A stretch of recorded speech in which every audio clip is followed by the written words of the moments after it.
أهلا وسهلا فيكم مع حلقة جديدة من برنامج Glamour Nights لهالأسبوع مع رولا. ومن مدينة سان دييغو الأمريكية عبرت الحدود لمدينة تيوانا المكسيكية لألتقي بواحد من أشهر جراحي التجميل بالمكسيك، Dr.salvadore مادينه. Dr. Madina, welcome to Kنداوى. Thank you. Thank you for accepting our invitation today. Thank you for inviting me. Okay, دكتور مدينة، بالفترة الأخيرة صار في إقبال كتير شديد من الناس بأمريكا وكندا وأوروبا لعمليات إنقاص الوزن مثل تحوير المسار والتكميم وكمان عمليات التجميل. شو هي أكثر عملية شائعة بتخلي الناس تجي على المكسيك؟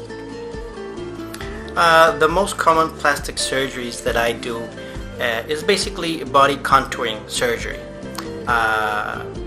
This means that I do liposuction tummy tucks.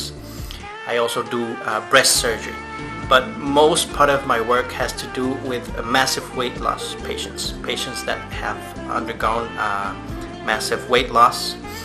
And I do basically body contouring for these kind of patients. I do the circular tummy tuck that involves the abdomen and the buttock area and the back. I also do breast surgery, the arm lift and the thigh lifts. That is basically what I do the most. اوكي، سو أكثر عمليات شائعة هي عمليات الحقيقة الشد بشكل عام. الدكتور عم يحكي عمليات الشد اللي بتصير بعد عمليات التكميم، مثل عمليات شد البطن والفخذ وعمليات البادي كونتور اللي هي تعطي اعطاء جسم شكل المثالي بعد ما ينقص الوزن، وكمان عمليات رفع الصدر، يعني عمليات الجسم، تجميل الجسم بشكل عام بعد انقاص كمية كبيرة من الوزن. بالنسبة لعملية تكبير الصدر عند السيدات، هل مادة السيليكون هي الخيار الوحيد لحشوات تكبير الصدر؟ وكمان في فكرة شائعة عن ارتباط مادة السيليكون المستخدمة بمرض السرطان، هل هي هالفكرة صحيحة؟ There are basically two types of implants that are the saline implants and the silicone implants. The first one to be used were the saline implants. Well, actually the silicone implants. But at first the silicone implants were filled with a fluid silicone. So that's why a lot of doctors stopped using those kind of implants and start using the saline implants. There's absolutely no evidence that the silicone implants are related or cause breast cancer. There's no evidence of this.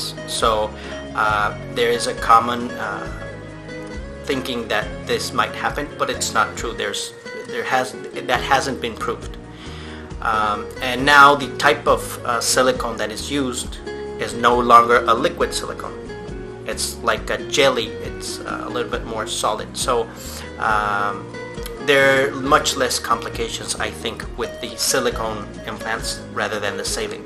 And there is no relation to cancer. So that should not be a concern with this kind of implants. Both saline and silicone are not related to cancer? None of these. So you prefer the saline over the No, silicone? I prefer the silicone ones. You prefer the silicone? Yes, correct. So, but in the past it was the silicone was liquid, and nowadays it's gel. Not exactly. That's why you think it's safe. Exactly, because the ones that they used at first, it was a liquid silicone. So if the implant broke, that fluid did go through other parts in the body, and that was not safe. But now that does not happen. So that's why now I prefer the silicone implants. في مادتين بيستعملوا هن السيلين والسيليكون. والدكتور عم يحكي انه من زمان الايام لما بدأت العملية كانوا يستعملوا السيليكون السائل، بس حاليا السيليكون اللي بيستعمل هو على شكل جل، فحتى لو انفتحت الامبلانت ما في منه اي خطورة، وما في اي دراسة بتثبت انه السيليكون له علاقة بالسرطان. So there is no side effects for the silicone implants. No. Just augmentation. No, there are complications as in any other surgeries, but there are no implications because of the implants. Mm-hmm. Because they're safe. Yes, of course. Yeah, so ما في أي أعراض جانبية لعملية تكبير ورفع الصدر بالنسبة لاستعمال مادة السيليكون برأي الدكتور أو بحسب الدراسات. لما الست بتلجأ لعملية تكبير الصدر، هل من الضروري إجراء رفع للصدر مع التكبير، أو هل من الممكن إنه الواحد يعني ما يعمل عملية الرفع بس يعمل تكبير حتى نقلل من عدد آثار الجروح بعد العملية؟ This depends on each patient. The patients that have breasts that are maybe a little bit larger and sagging, then we need to add a breast lift over the implants. So we need to do the implants and the breast lift. But there are a lot of patients that do not have breasts that are sagging or are quite small. Then we just have to add the implant. So this depends on each patient. Some will require the breast lift, but some others won't. So it depends on each patient. دكتور مدينة عم يقلنا انه بيعتمد على شكل الصدر عند الست، اذا كان صغير او مو نازل مو متهدل فممكن يحط الامبلانت بس وما يعمل رفع، بس اذا كان متهدل هو مضطر انه يعمل عملية الرفع حتى يعطي الصدر الشكل المثالي. دكتور، بعد عمليات المعدة الخاصة بإنقاص الوزن، هل عملية شد الجلد مترهل الناتج عن نزول الوزن بشكل سريع ضرورة أو فينا نتفاداها بالتمارين الرياضية؟ After the bariatric surgery, exercise always helps. It's you can have a better health, and having a better muscle tone does help a little bit with filling out the loose skin. But the reality is that the problem is intrinsic with the skin, so sometimes it doesn't matter how much exercise you do. The skin will not go back to its original position. So the skin will always be loose and saggy. So that's why in post-bariatric patients, we usually need to do surgeries in most part of the body, because that skin will not go back to its original position even if you exercise. And we need usually large scars to take out that excess skin. So it is good to exercise, of course, but the truth is that it doesn't always help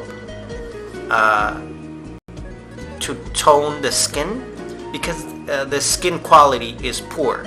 So it doesn't matter how much you exercise, the skin will always be sagging, and that's why we need to remove the excess skin. So it is a must. It is very important to work out, because you will be in better conditions, but it usually does not solve the excess skin. So anyways, we will have to take out the excess skin with surgery. التمارين الرياضية بعد عمليات المعدة الخاصة بإنقاص الوزن كتير مهمة للصحة العامة، بس للأسف الجلد المترهل ما حيشد ويرجع لوضعه الطبيعي. دائما رح نضطر إنه نعمل عملية شد بعد إنقاص الوزن، واللي بينتج عنا بعض الجروح اللي حتكون نسبيا كبيرة. دكتور، كلنا بنعرف إنه عملية شفط الدهون بتزيل دهون غير مرغوب فيها من مناطق معينة من الجسم، بس هل بتفيد عملية شفط الدهون بإنقاص الوزن؟ That's a very good question. Liposuction should never be performed for weight loss purpose. Liposuction should be performed in patients that are in around their ideal weight, and they still have some areas that even with exercise or a proper diet, that areas will not go away. So those are the areas that we should target, but this should never be a procedure for weight loss, because then you have to do very large liposuctions, and there can be a lot of complications.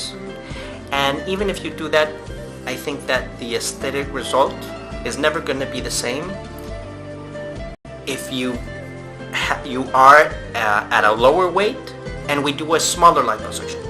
That's why it's called a body contour, because we only contour the body. This should not be a weight loss procedure. عملية شفط الدهون عم يحكي الدكتور إنه هي بس لإزالة الدهون المتكتلة بمناطق، يعني الناس اللي بتعملها المفروض تكون قريبة من الوزن المثالي، بس في مناطق معينة أحيانا بيكون فيها ديفو أو دهون متكتلة غير مرغوب فيها. بحالة الوزن الزايد كتير هاي العملية أكيد هي الخيار الخاطئ، لأنه the anesthetic will be dangerous, right? In that case you're saying. Yes. خطورة التخدير على المريض اللي وزنه زيادة، وكمان ما رح تعطيه النتيجة المرجوة. المفروض ينزل وزنه أول وبعدين يلجأ لعملية شفط الدهون.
ورجعنا لكم برنامج Glamour Nights مع رولا، ومعنا الدكتور سلفادور مادينه جراح التجميل.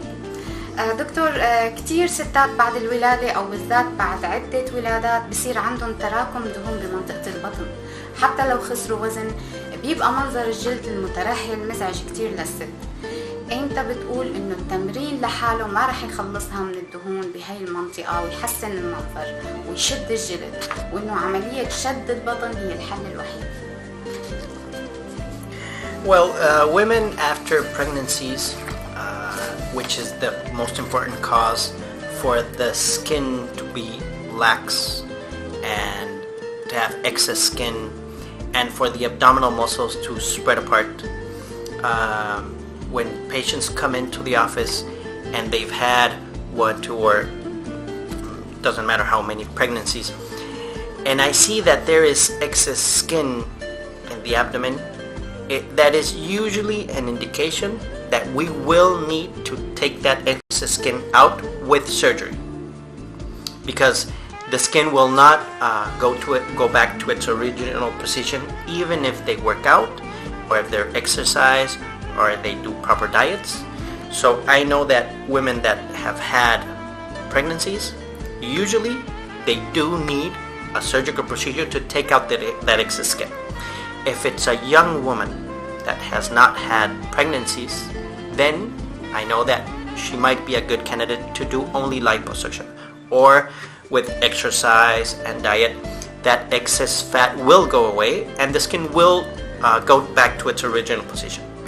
But women that have had pregnancies, most part of these patients will need a procedure to take out the excess skin and also a little bit of fat that is very difficult to get rid of. الستات اللي بصير عندها بطن بعد الولادة وبيكون صعب كتير انه يروح، بشكل عام رح تحتاج عملية شد بطن مع شفط دهون. اذا كانت صبية عندها بطن وما حملت قبل هيك او ولدت، ممكن يعمل لها شفط دهون بس بدون شد للبطن. بس بمعظم الحالات الستات يلي تعرضوا لاكثر من ولادة رح يحتاجوا عملية شد بطن كمان بالإضافة لعملية شفط الدهون. دكتور، بعد عملية شفط الدهون هل من الممكن استعادة الدهون اللي خسرناها مع العادات الغذائية الخاطئة؟ وبحال استعدناها هل بترجع لنفس المنطقة من الجسم اللي تم إجراء شفط الدهون عليها؟ There's a common misconception that after liposuction, when you gain weight, the weight comes back in different areas. The thing is that when you regain weight in your whole body. But the difference is that the areas where liposuction was done, there is a scarring process there. So the weight gain is not that evident where the liposuction was done, and it becomes more evident in the other areas. For example, when they do liposuction on the back and in the tummy, if they regain weight, they feel like the weight is more important on the legs or on the arms. But the thing is that the regaining of weight is in the whole body, but it's just less evident where the liposuction was done. So that means that it doesn't come back in different areas. It comes back in your whole body, but it's more evident in the areas that you did not have the liposuction done. Okay, that's a good thing. المنطقة اللي عملنا فيها شفط دهون ما بيرجع عليها الشحم أو الدهون، الحقيقة بيرجع عليها أضعف كتير من باقي المناطق. يعني مثلا لو عمل شفط دهون بالبطن والظهر وزاد وزن الشخص، بيرجع زيادة الوزن أكتر بالإيدين والرجلين. Is that because the scarring, doctor, in that area؟ وهالشي بسبب الآثار الجروح أو السكارز، المناطق اللي تم منها شفط الدهون it's weaker, right؟ هي أضعف من غيرها، فالدهون بتتوجه للمناطق الثانية اللي ما تم شفط الدهون فيها. دكتور، في حال ظهور التجاعيد على الوجه، كتير منا بيلجأ للبوتوكس والفيلر لتخفيف أو إخفاء هاي التجاعيد. إمتى بيكون البوتوكس والفيلر مو كفاية؟ إمتى بتقول إنه صار لازم عملية جراحية لشد الوجه حتى نتخلص من هاي التجاعيد؟ In relatively young patients, usually the skin quality of the face is a good skin quality, and they still don't have excess skin, so the Botox and fillers are enough to get rid of the some lines that we have in the facial expression. But as the age increases, the skin becomes more lax and we start having some signs of excess skin. So the fillers will not reposition the skin to its normal position, and that's when we need to do a surgical procedure to take out the excess skin and reposition it. It's very difficult to say precisely when. Depends on the person himself. Exactly, Yeah. depends on the person, that their type of skin.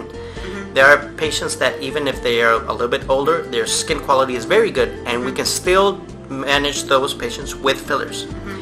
And some patients are not a little bit younger, but the skin quality is not that good. Then we need to readjust the skin with a surgical procedure. So it's very difficult to be very specific or precise when we need to do the surgical procedure. Okay. So when the skin really droops down and you have lots of excess skin, then you need to do surgery. Exactly. Procedure. Because you can do the fillers, but they are not gonna obtain the look we want. Yeah. And then is the moment that we need the surgical procedure. And are the scarring really bad in this case? And the facelift? Yeah. No, usually the face is pretty good for scars, and they're placed in areas that try to hide them as best as we can. We usually place the scar that goes in front of the ear and behind the ear. Behind the ear, yeah. So usually in women the scarring is pretty good, and the advantage is that you can use just a little bit of makeup and you can hide the scar pretty well. بيعتمد على طبيعة الجلد. في ناس بيكون بشرتها يعني بتقدموا كتير بالعمر وبشرتها ممكن البوتوكس والفيلر ينشدوا بالبوتوكس والفيلر يعطي نتائج حلوة، وفي ناس لا، لما بصير ترهل كتير وزايد بهاي الحالة بيكون كتير في سكن، في كتير بيكون في كتير جلد زيادة بالوش، فبهاي الحالة ضروري انه نعمل عملية شد للوجه، واللي عادة بيعملوا الجروح فيها ورا الإذن وبأماكن مخباية، وبشكل عام بشرة الوش بتشفى بسرعة وممكن بالميك اب نخبيها. دكتور، بعض الناس بصير عندهم ارتخاء بمنطقة جفن العين بسن مبكر بالثلاثينات مثلا، شو السبب برأيك؟ وهل ممكن نتحاشى هالشيء قبل حصوله؟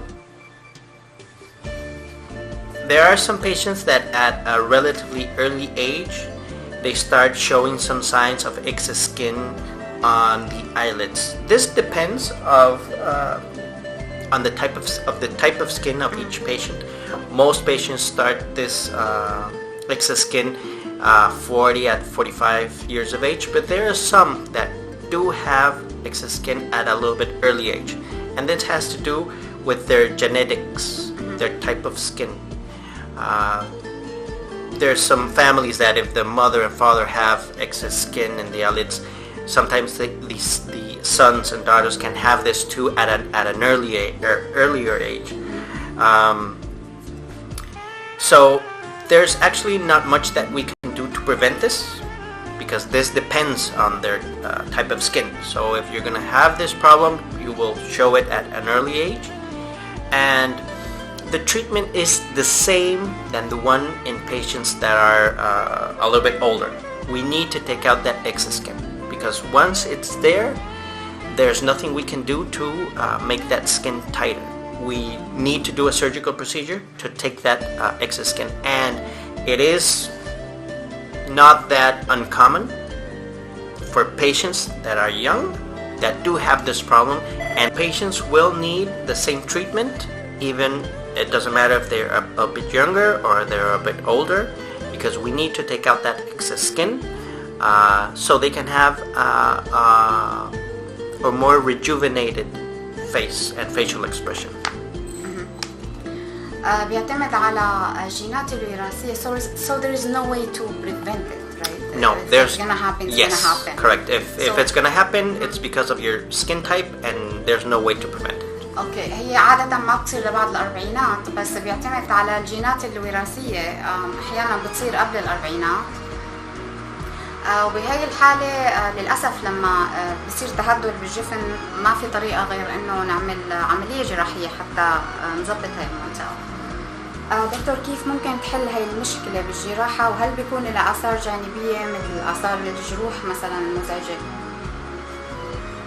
Yes, when patients have this excess skin in the eyelids, there's no way to prevent this or reverse this. So when we do the surgical procedure to take the excess skin out, there is a scar. There's no way we can do that without any scarring. But in the eyelids, we place a scar in the upper eyelid where the fold is created when you have your eyes open. The crease. Yeah, exactly. In the eyelid crease. So when your eyes are open, you cannot see that scar because it's exactly where the crease is done. And in the lower eyelids is a scar that goes right beneath the eyelashes, and usually it's a very, very fine line, and it hides very well. And in women, when they put a little bit of makeup on, you can't even see it. I'm very happy to know this for future. الجفن اللي فوق الجرح بيكون بالمنطقة الكريس أو منطقة التانية تبع العين، فطول ما العين مفتوحة ما حيبان نهائيا الجرح. والبالنسبة للجفن التحتاني بيكون قريب كتير على رمش العين، كمان بيكون بطريقة إنه ما يبان أبدا، أو يعني يكون تقريبا ما يبان. So it's in the lower eyelid it's not gonna show, right? Like it's underneath the eyelashes. I've never seen anyone of the celebrities has this, and most of them, or there are a lot of people that do have that scar, but you can't see it. Yeah. So and eyelids are very good scarring places. So the scar should be of very good quality, and with a little bit of makeup you can hide it perfectly well. هل عملية رفع الجفن دائمة ولا نحتاج نعملها مرة تانية مع التقدم بالعمر؟